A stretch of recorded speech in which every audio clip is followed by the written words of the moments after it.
Now. Good morning, and welcome to Northern Light Spiritual Center. My name is Reverend Vaughan Amaré, and I'm so grateful that you're here with us. I am here today with Reverend Michael Amaré.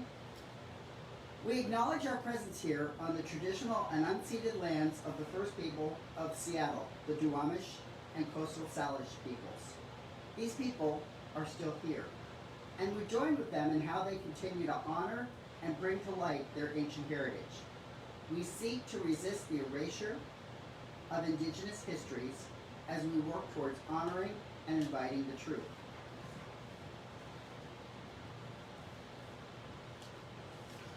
Northern Light Spiritual Center is a community of people dedicated to using spiritual and practical principles to create lives we want to live.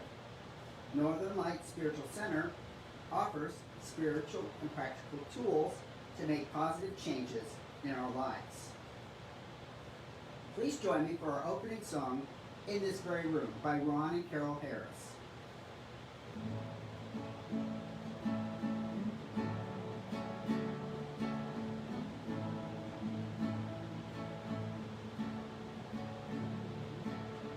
In this very room, there's quite enough love for all the world. And in this very room, there's quite enough joy for all the world. And there's quite enough peace and quite enough power to walk through our every fear. For Spirit, sweet Spirit, is in this very room.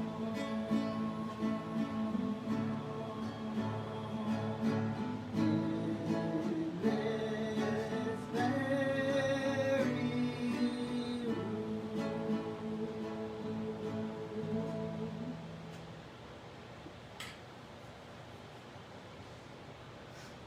And now Michael will lead our meditation.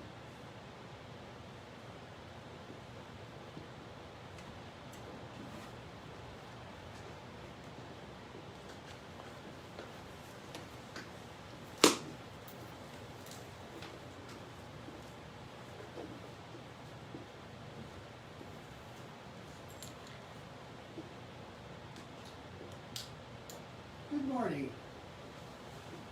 And now is the time that we set aside each week to just center ourselves, to allow ourselves to relax, to release all that has come before this moment. Any worries, woes, frustrations, you can leave them at the door, leave them on the shelf, and pick them up later. Or you can choose to just leave them there.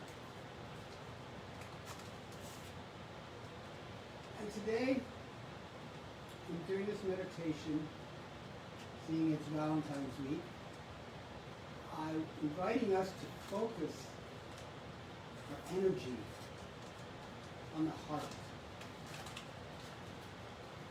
on that beautiful muscle that beats, that flows, allows the blood to flow in and out to the extremities of our bodies, that feeds us. And that other heart, that other part of the heart, that is that part of love, which is love. That we open our hearts and allow others in.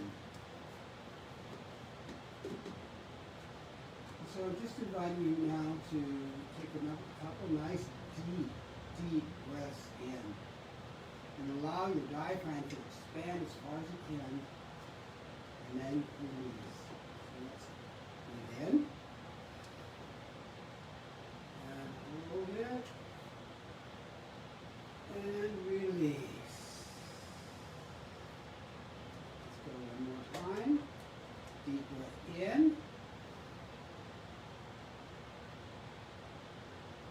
And release. One more nice, deep, refreshing, revitalizing breath in. And release. And now if you choose to hold your hand on your heart, to feel the beating of your heart. A nice, slow beat. And just try to get in touch with your heart.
would just invite you to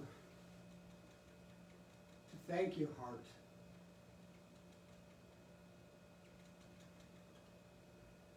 Thank it for all the work that it does.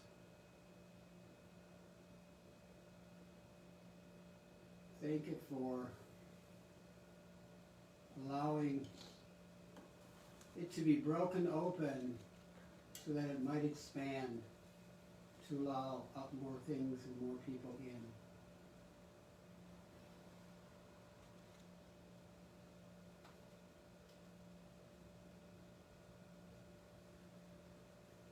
And as we say thank you, I invite us now to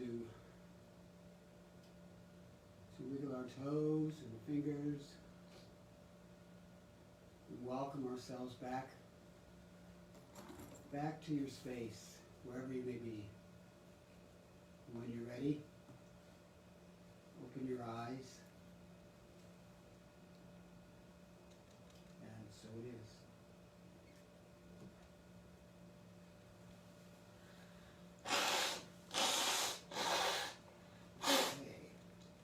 And today's reading comes from The Science of Mind from February 2005.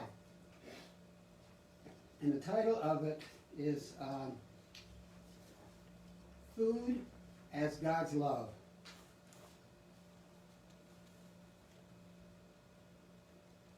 Angels feasted, as I did, on existence, and God kept saying, have more of what I made. St. Catherine. Food is a symbol of God's love, care, and substance, and should be eaten with thanksgiving. It's from The Science of Mind. In honor of St. Valentine's Day, I invite you to indulge in one of my favorite mindfulness meditations. Take a piece of chocolate, but before you devour it in one bite, really see it. Look at the shape and decoration of it. Is it textured? Does it have a strong smell? Is there the scent of fruit or nuts? Now here's the good part. Here's the good part. Place it on your tongue. Let it melt slowly. What are you noticing? Does the chocolate taste rich? Maybe you're noticing a milky taste. Maybe there is a flavor of liqueur. Are you noticing more complex flavors than you would usually notice? Now let's think about how the chocolate came to be in your possession. Was it a gift? Was it a gift to you from you? Or was it a token of affection in recognition of the day? Can you taste the intention in it? Who made it? What energy does it bring from its maker? Through this single piece of chocolate, you can connect to all those who made it, packaged, and delivered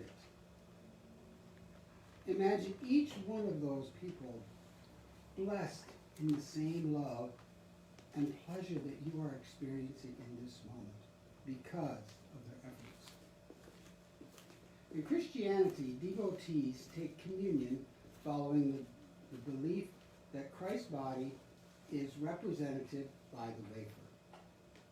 In Eastern setting, candy is often passed out at the end of Devi Baba, a Hindu service, representing the sweetness of the teaching. Be mindful with everything you eat today.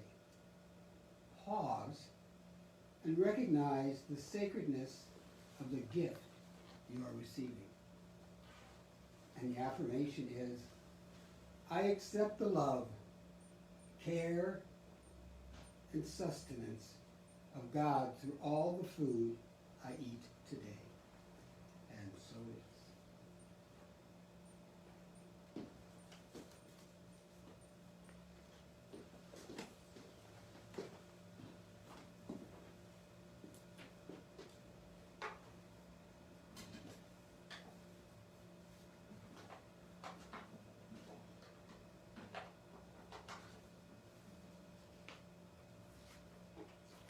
This month's chant, the chant is very simple. I am remembering my bright inner light.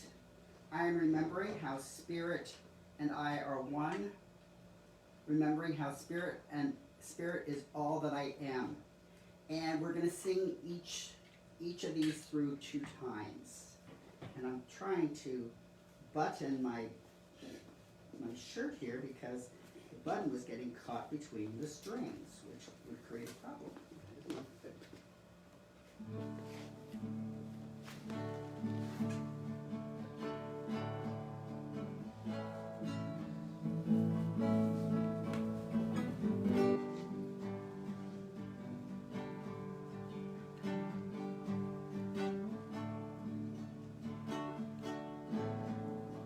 I am remembering my bright inner light, remembering how Spirit and I are one. Remembering now Spirit is all that I am. I am remembering my bright inner light, remembering how Spirit and I are one. Remembering now Spirit is all that I am. Now the second time through, it's you. You are remembering your bright inner light, remembering how Spirit and you are one.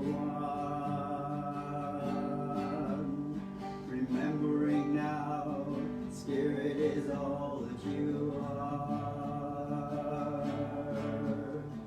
You are remembering your bright inner light,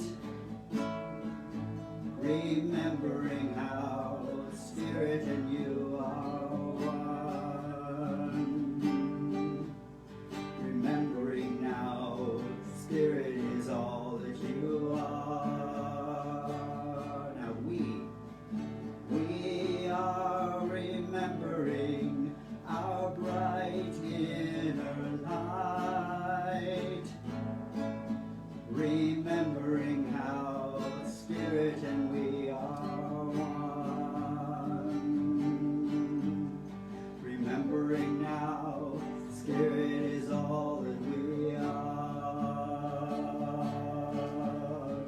We are remembering our bright inner light, remembering how Spirit and we are one.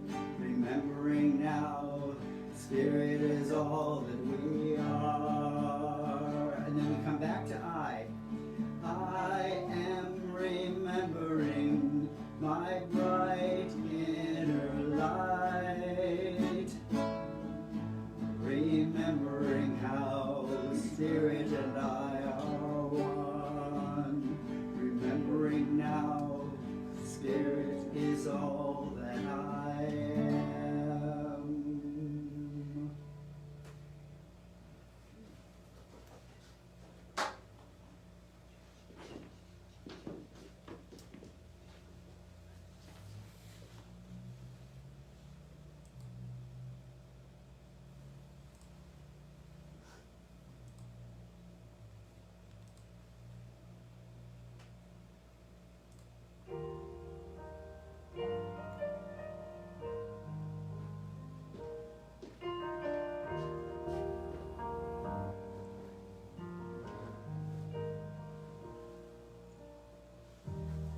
Just one life, that's all that we've been given here. Just one chance to make a difference where we live. I'm just one man. I'm only human, but only human means I've got a lot to give. Love can move the world as the moon in the sky moves the sea. Love can cause the wars to cease. Love can move this world to peace. It's a time that begins with you and me. Love can move the world as the warmth of the sun moves the tree. Feel the wind of love increase as we move this world to peace. Come love the world with me.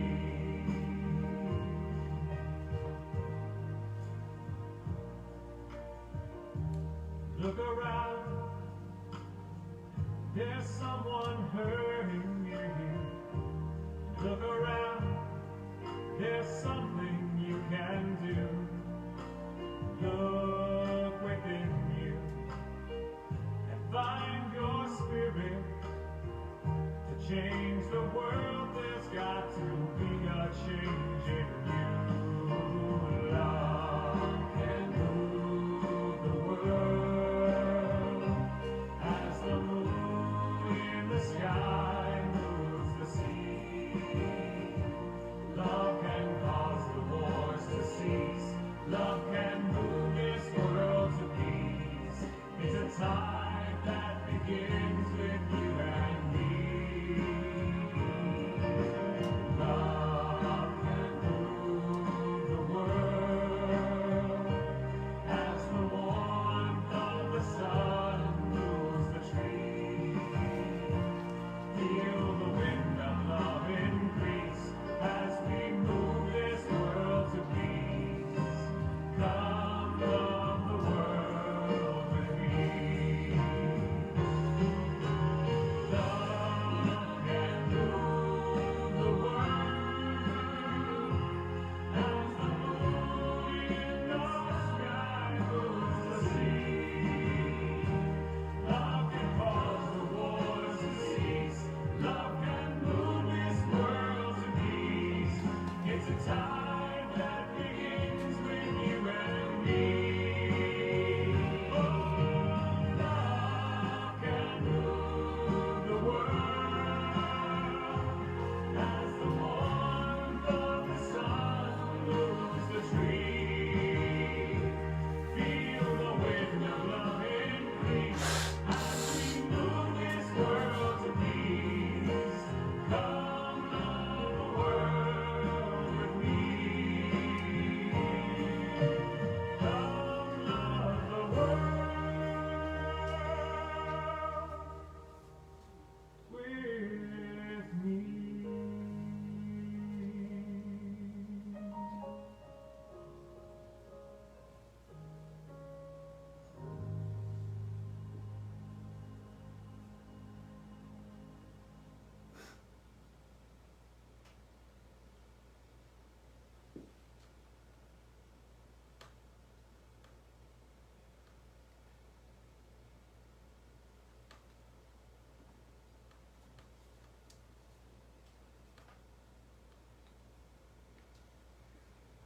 So that song, Love Can Move the World, by Michael Gott,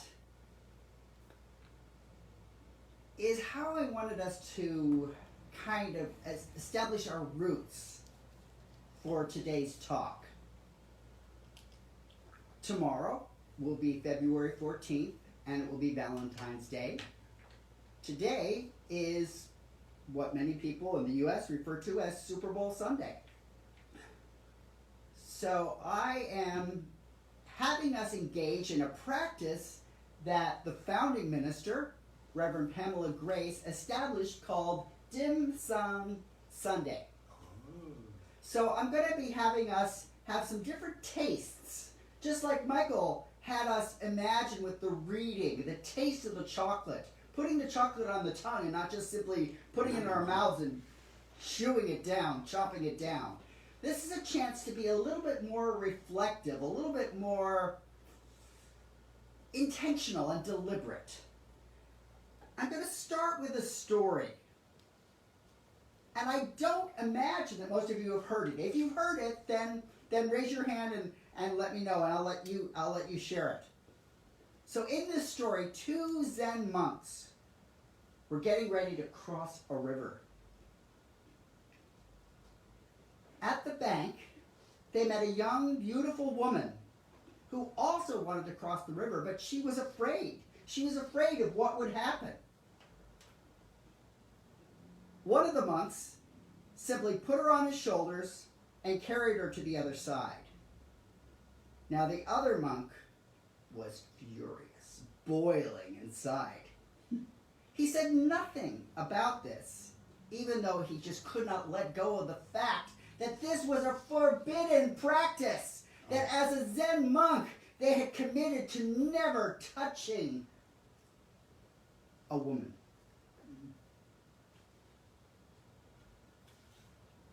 So they walked for several leagues away from the river, and upon entering to the monastery, the furious monk turned to the colleague and said, "I will have to report you. I will have to tell our master what you have done, how you have engaged in forbidden action." And the colleague, the one who carried the beautiful woman, was like, "What are you talking about? What's forbidden?" "Have you forgotten?" the other one replied. "You carried this beautiful woman on your shoulders." The other monk just laughed. "Yes, I carried her, but I left her on the other side of the riverbank many leagues ago. Why are you still carrying her now?"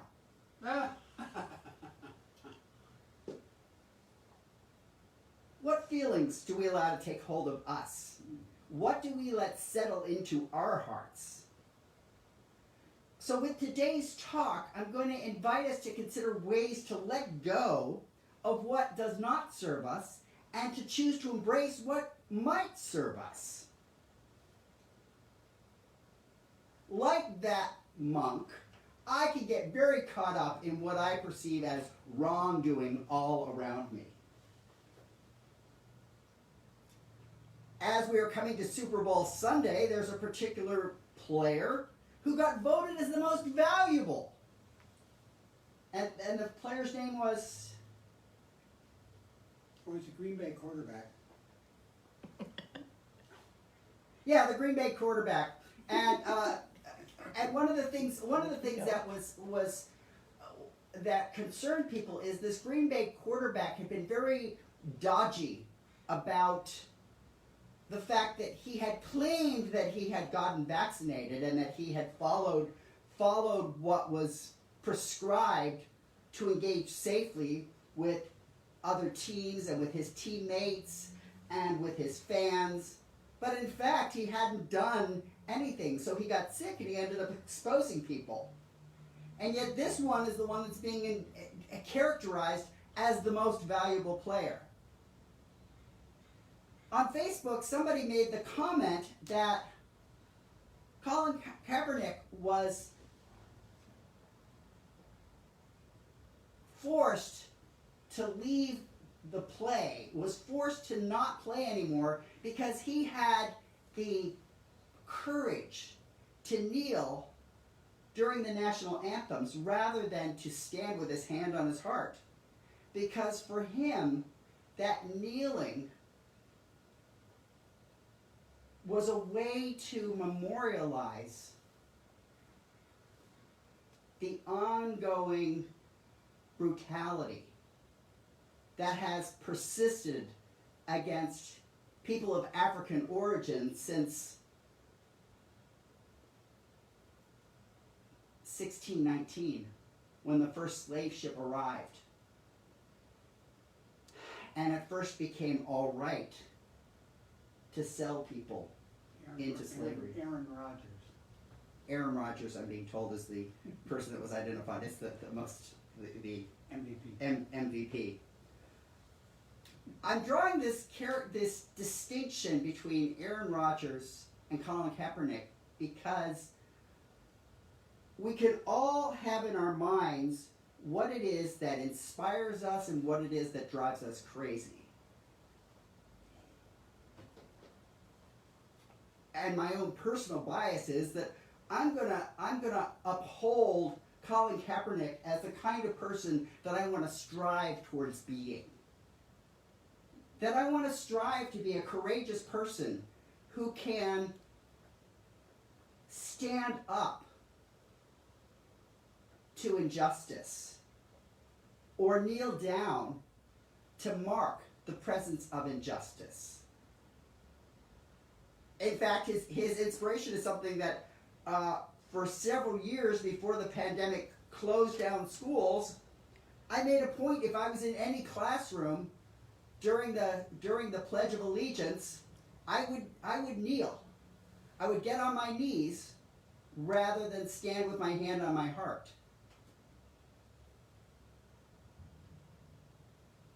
And that was inspired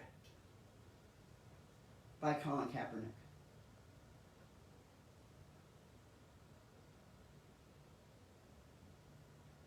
I say this on Super Bowl Sunday because Super Bowl Sunday is one of the dim sums about love. Super Bowl Sunday is a day when people come together. It's a day when people might come together in celebration. And joining together in celebration is one of the ways that people engage in love. I would say that on the Sundays when people come here, Reba is here many Sundays at Northern Lights Spiritual Center, and it's an opportunity to see her, and it's an opportunity to love her, and it's an opportunity where I definitely experience Reba loving me back.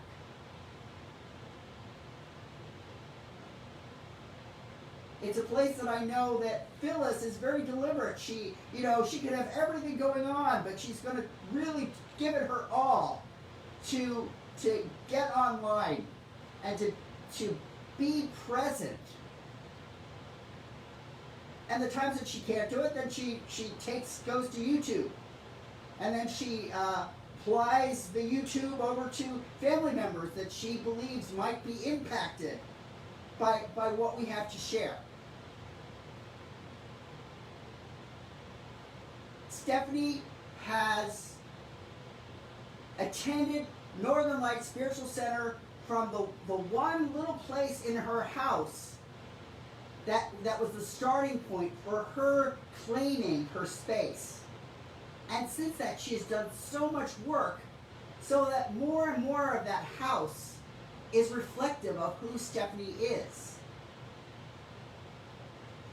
And when I see her, I think about that center of industry, that center of creativity, that center of seeing the world and expanding how the world can be. Right from there. Today, before people got on, Sherry was sharing how she had a fan installed on her porch so that during the summer it will be a little bit more comfortable.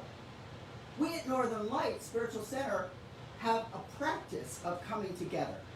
So just like Super Bowl Sunday is this loving practice of coming together, I dare say that Sunday at Northern Lights Spiritual Center, it's a weekly opportunity to come together in community. Community is one of the faces, one of the means through which love gets expressed. And my invitation for us to consider linked to Super Bowl Sunday, and whether it's potlucks and people bringing food, or it's getting to share drinks together. I know for some people it's betting on who's going to win and by how much they're going to win. For some people, it will be a day of increased wealth. For other people, it will be a day of not increased wealth. But this is a day, while there is this play happening, there's so much more happening. I'm trying to remember how many years ago, at the halftime show, Janet Jackson had a clothing malfunction,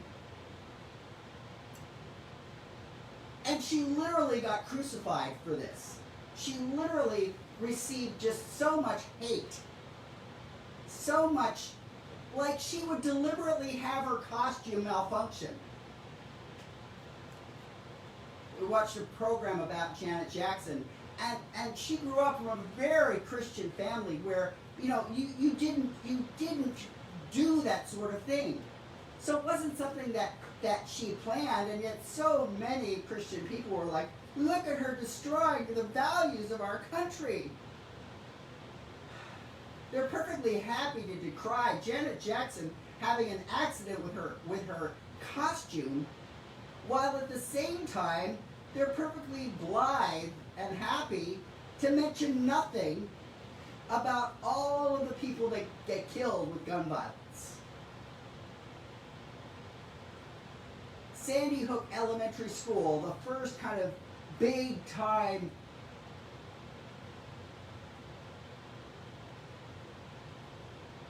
moment when it was really clear that just unbridled access to guns has unbridled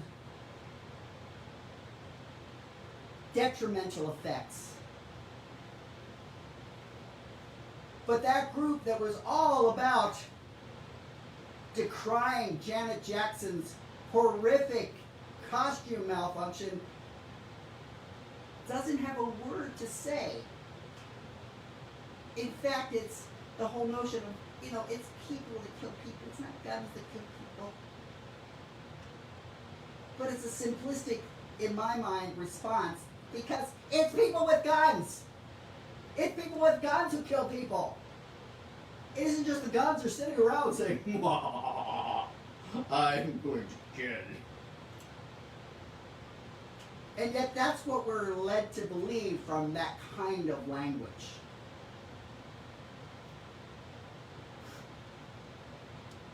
So the nugget, the trinket that I'm going to have us call forth from this Super Bowl Sunday is, how do we come together in community?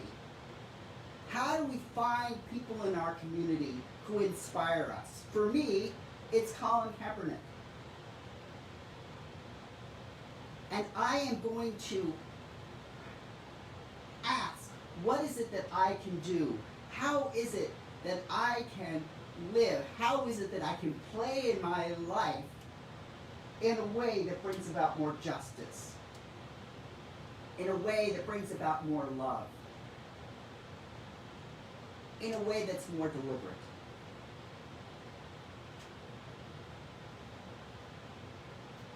Okay, dim sum course number 2. We've talked about Super Bowl Sunday. Now we're going to talk a little bit about Valentine's Day. And as a kid growing up, Valentine's Day meant that we would go to the store and we would buy enough Valentine's cards, the little cards, and we would buy the Valentine's candies, the little boxes, that I would have enough to give it to every person in my classroom. Valentine's Day wasn't about picking one or two special people. Now, surprise, surprise, I never had a special girlfriend growing up in elementary school. What? I never had a special girlfriend.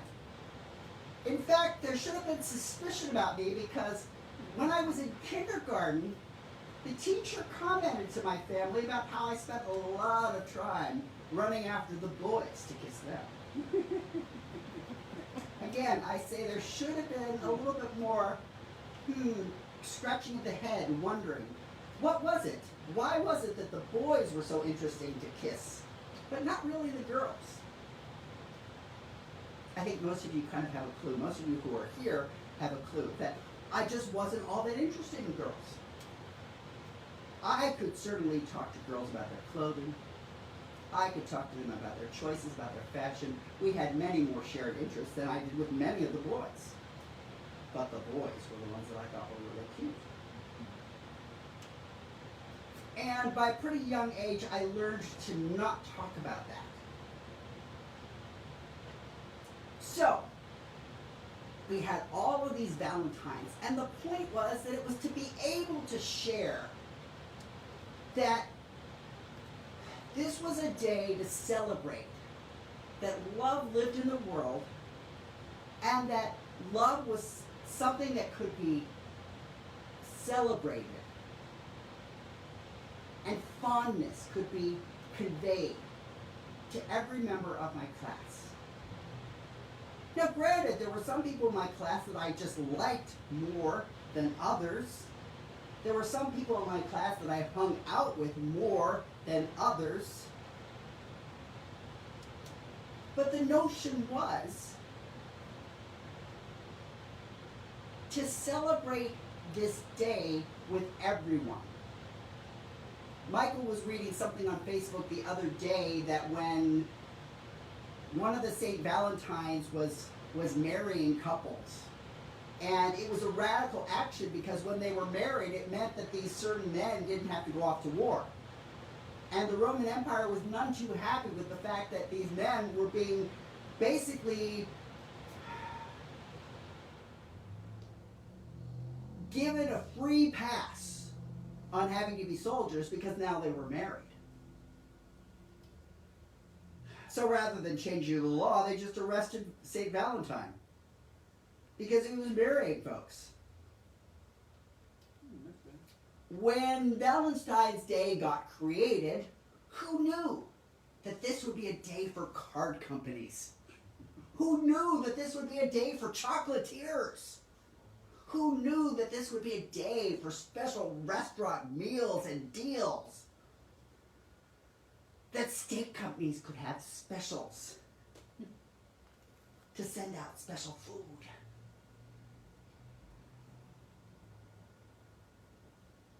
To an extent, Valentine's Day has been hyped into this hyper-romantic, oh, and jewelry.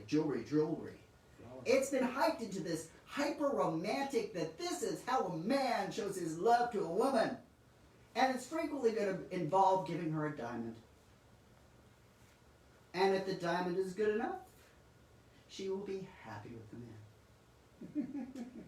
And if he fails to execute the gift-giving properly, he will learn not to repeat that mistake. Not to give carnations. Oh, not to give carnations, Reverend Michael is saying, which I know is a terrible terror that Stephanie received carnations one time and they were not the favored flower. And I'm seeing Phyllis shake her head as well. No to the carnations.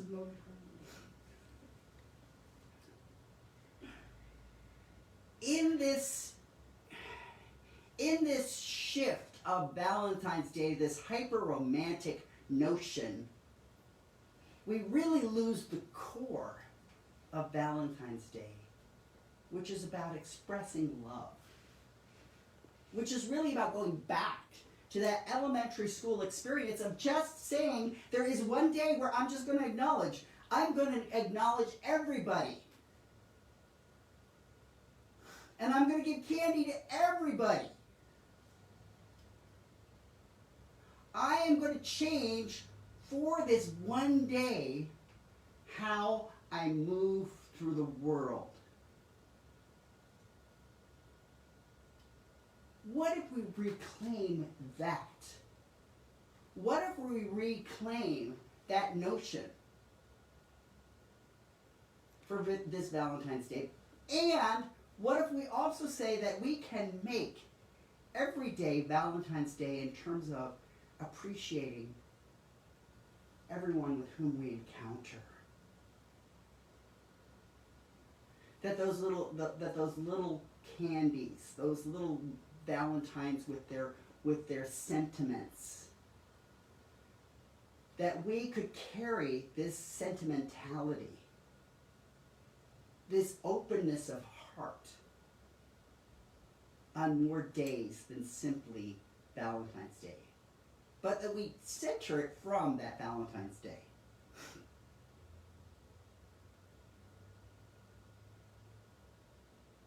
So it's just a consideration. Dim Sum Course 3. As I was looking at the talk that was prepared, I just couldn't find anything in it. One of the things it said is that it talked about cause and effect. And it defined cause as what gives rise to effect. Wow. I was really impressed by that one. And then it went on to define effect. Effect is what comes out of cause. Oh, can you imagine if we had spent the 5 minutes talking about cause and effect? How much enlightenment we might not have? So I really needed to set it aside, and I was still trying to figure out what to do, because last night when I went to bed, I was still like, okay, God, it isn't coming. I've spent a lot of today trying to get here, and it isn't coming. Well, I went to sleep, and the thing that came to mind is a notion from Buddhism called the Bodhisattvas. Bodhisattvas. And you're like, oh yes, of course, Bodhisattvas, the perfect way to characterize love. And I don't need to say anything else. Unless, okay, how many people remember Bodhisattvas? You can raise your hand. It's like, yes, I know what a Bodhisattva is. Sort of, Okay. kind of. So, the notion with a Bodhisattva is, in Buddhism, one of the goals of that practice, one of the goals of that faith, one of the reasons that those Zen monks are Zen monking is to come to a place of enlightenment. And in some traditions, enlightenment is what happens to the individual. I invite us all to take a time when we had a moment where we felt transfigured, where we felt transfixed, where we felt like this moment changes everything that's ever come before now. And I see the world differently because of this moment. And it's this, it can feel like being lit up.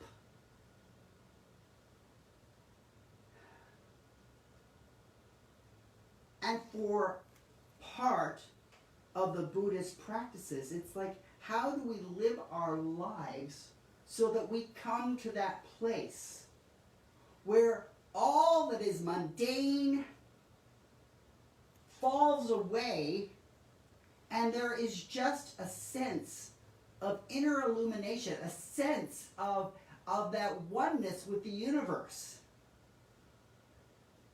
That we understand our being. We understand our place in the universe in a way that is totally different.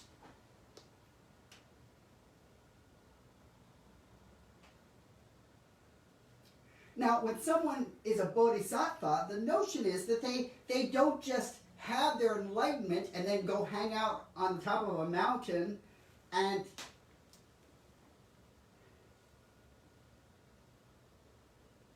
in that solitary moments rekindle that.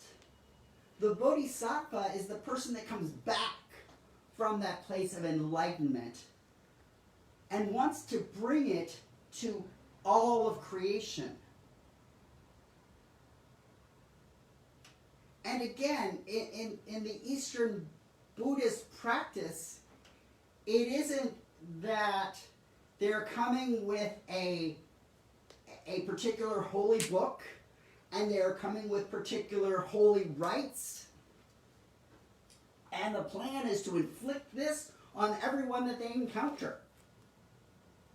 I met Jesus, and now you're going to meet Jesus. And you're going to like Jesus.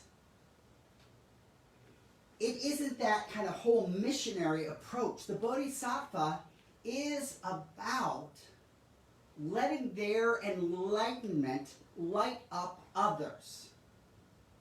And to my way of thinking, that Bodhisattva experience is really central to the notion of what it is to truly love. That when we've truly felt love, that we can't help but move forward in a way that is about sharing and generating more of that love. I'm going to speak to something that I've witnessed.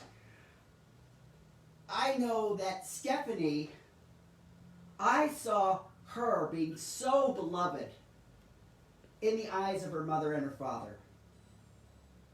I just never had any doubt that they just saw her as this amazing, blessed presence.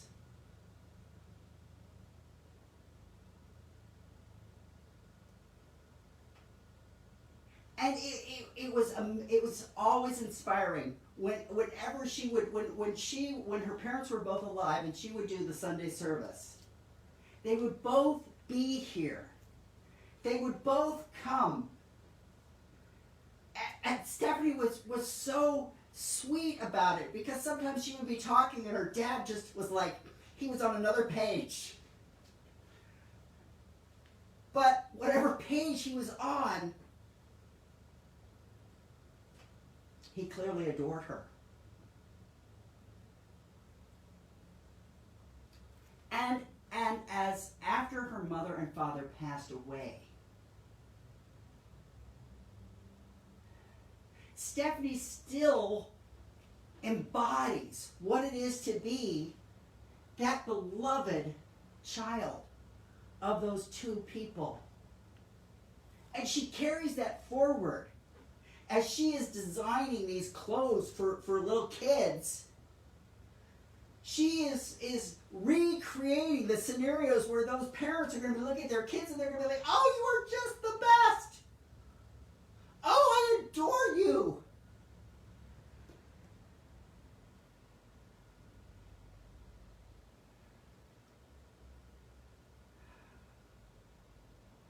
I know that Shiri, as a teacher, has done that same kind of light shining to her students. That in her books that she has written, she has found truth and she is letting it shine forth for more people to come in contact. I know that Reba,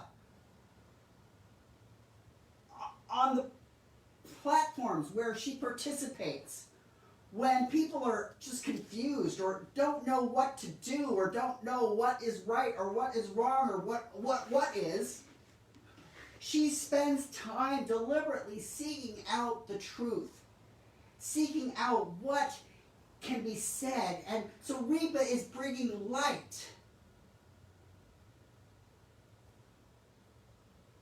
Phyllis has talked repeatedly about making a change in the lives of youngsters. That they come to school and sometimes they are not valued for who they are or what they are.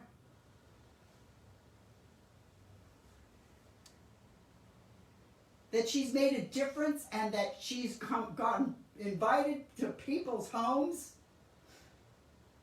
and they're going to force on her something that she would never in a million years eat on her own choice. But because she's this bodhisattva, she will sit there and she will drink that soda and she will eat those Oreos and she will smile and be grateful, even though this is not something that she would ever choose.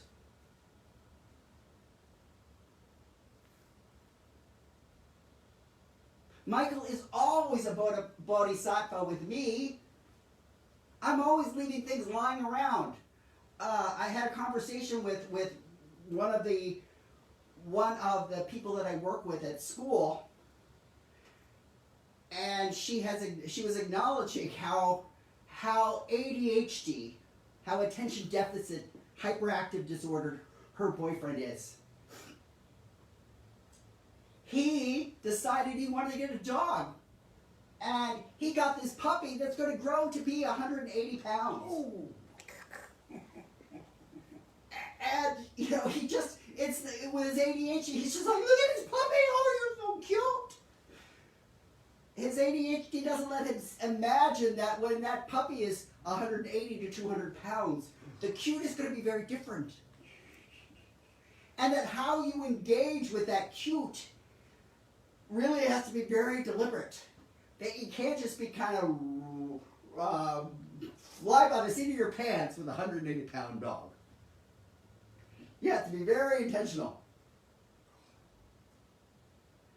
And I was just acknowledging I can totally get that ADHD boyfriend, because that's exactly how I am. I'm like, oh, this is interesting. Oh, this is interesting. Oh, this is interesting. And it's so challenging. What I've really had to work on is how do I draw the line? How do I keep persistent? You know, I love starting new things, but sticking with them until the end is just, really hard. Really, really challenging. I mean, I can do it, but it's just not my natural thing. And one of the things that's exciting about me is I'm always excited about things that are new, and I'm always passionate about things. But my passion about getting this thing put away isn't nearly as endearing as that initial passion about just hanging out with me. It's like, could you just clean away the dirty clothes that you left in a pile? I talk about this Bodhisattva element of love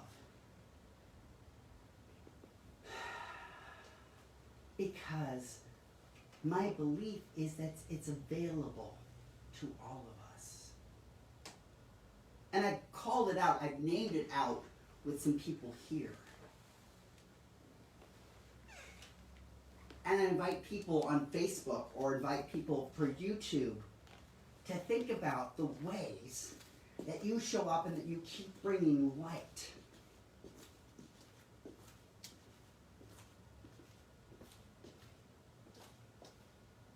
Ernest Holmes spoke about spirit as love, as showing us the way. Spirit as love, showing us the way.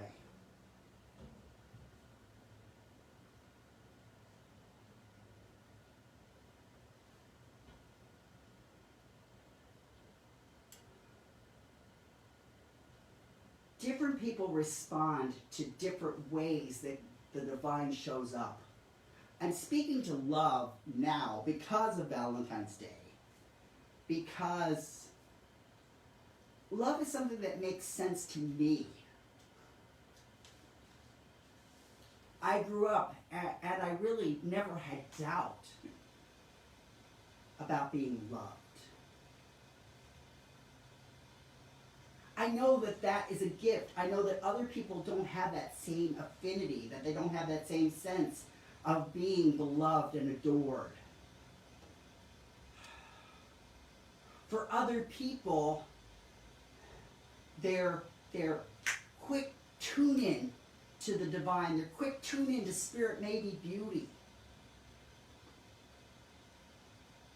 One of our teachers in ministerial school said that beauty is a very easy way to connect with the divine. For others, it might be wisdom or light. That their minds are just all aglow. And that wisdom and light is just what captures them, what lets them connect with the divine. I want to end with a couple of ideas. Eric Butterworth, in Discover the Power Within You, wrote this, and I'm going to change it a little bit, but first I'm going to have you hear it the way it was. He said, prayer is not something we do to spirit, but to ourselves. Prayer is not a position, but disposition. It is not flattery, but a sense of openness. It is not asking, but knowing. It is not words, but feeling. It is not will, but willingness. So that's what he says about prayer. I want to adjust it a moment. Think of it this way. What if we were to replace prayer with love?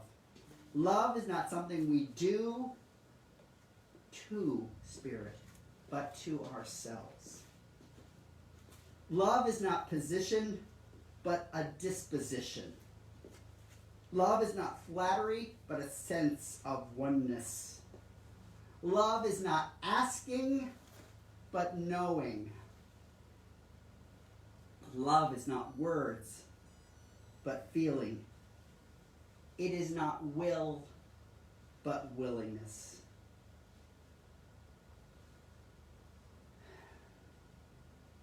So, the life work for this week.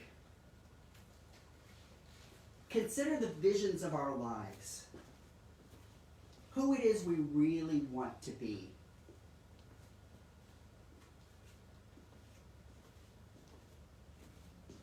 Hold ourselves firmly to that vision. And those characteristics, those bites of dim sum, are ways that we might do that. With the Super Bowl, it might be in community. It might be in watching a game. It might be in the joy of play. It might be in the joy of shared food. It might be in the joy of seeing who will win and who won't win. But go to that vision of our lives and stick with it. Second life practice, look at our habits and our rituals. So many of them are founded on beliefs that we might have picked up along the way in a way that was completely unconscious.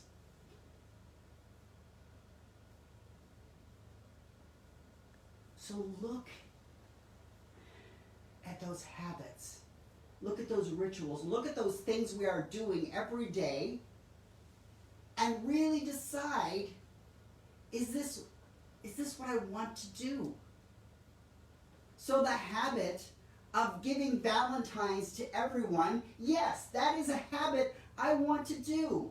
I want to be somebody who is wishing everyone I meet that they find joy today. That those short little sayings, that I really feel them and that I really share that genuinely felt feeling with everyone I encounter.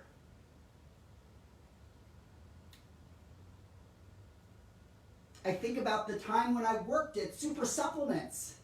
There was a big difference between somebody who would just go through the line and somebody that would see me. Someone that would genuinely say, I hope you're having a good day. It doesn't have to be a dramatic put-on moment. It can just be that you genuinely look at somebody and you genuinely wish them wellness. You genuinely wish them the best. That Valentine's Day doesn't have to be about this big romantic moment. It doesn't have to be what that one St. Valentine, and you know there are a whole bunch of St. Valentines? I didn't know this, but there are a whole bunch. One is actually even a St. Valentina. She was a woman. Oh my God. I think it's important to say that because when we hear St. Valentine's Day, our minds automatically go to that Roman dude.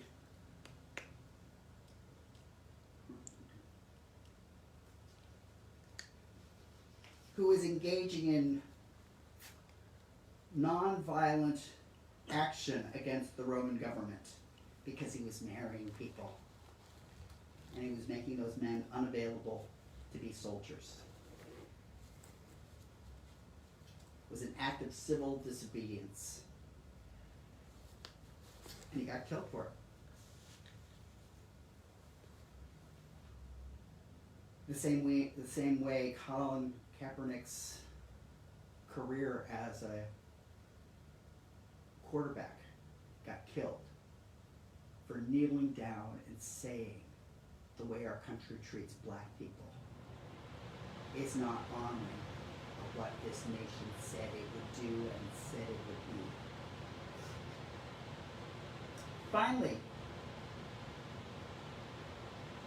the practice of just using our time wisely. Dedicate ourselves to making ourselves better each and every day. This doesn't have to be some 45-step program. It might be that we just committed that we are going to learn something today. You've already done it. How many of you knew that there was a woman, St. Valentine? Did any of you know that? So now you can go out and you can say, hey, did you know that one of the Valentines was a woman? Valentina. Woo! Valentina, take it away, sister. We set aside all of the misogyny of the Catholic Church and we raise and celebrate the fact that somehow Mother Mary could not go away. Mother Mary is a really big deal in the Catholic Church, which has a really big deal about misogyny. But in the face of all of that misogyny, Mother Mary does not go away. She keeps showing up in the least expected places of all. Our Lady of Lourdes? Nope, nobody expected her there. Our Lady of Guadalupe? Nope, nobody expected her there. She just pops up. So be willing to learn something new. Be willing to invest and dedicate to being more and more every day. Maybe that being more and more is that making eye contact with the person on the other side of the counter and just wishing them well and genuinely wishing it for them.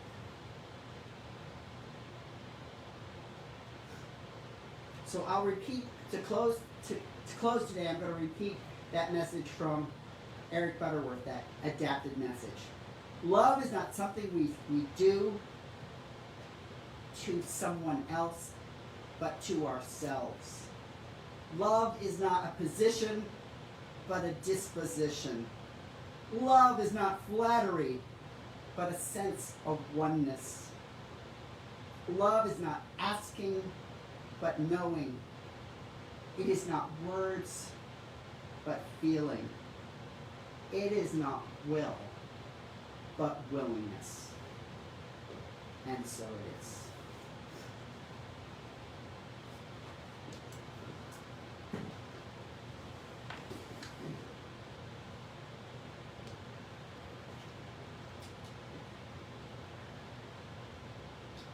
Thank you, Reverend Vaughan, for this dim sum.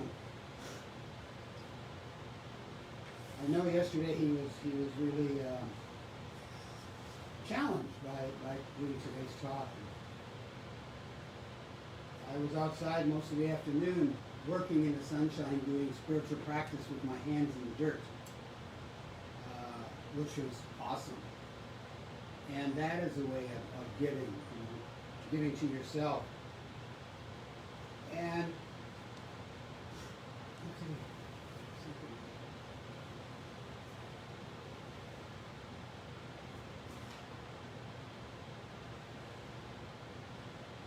looking at our habits and rituals, that's an interesting concept. To do that, to see, because as we go, we grow, we change, and our habits, whether they're good habits or bad habits, I have to change it. I have to change up and expand who I am. So with that, next week, Reverend Pamela will be speaking. And, and this Friday, we're going to have, excuse me, I have changed up the movie. I guess that's my prerogative. I schedule from Just Mercy, which is an awesome movie, to something that I was introduced to this week on the Trevor Noah show is the Summer of Soul. It's a documentary that is actually out in the theaters now, and it took place in 1969, which I never knew of. Similar to Woodstock, and I know everybody in the world has heard of Woodstock.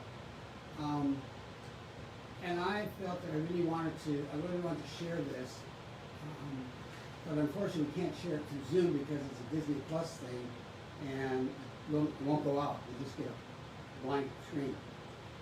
So we'll be showing it at the center here, and that's at like 7 o'clock. And we'll, maintain our distancing and all that to be safe. So I just invite people to that, and let's see.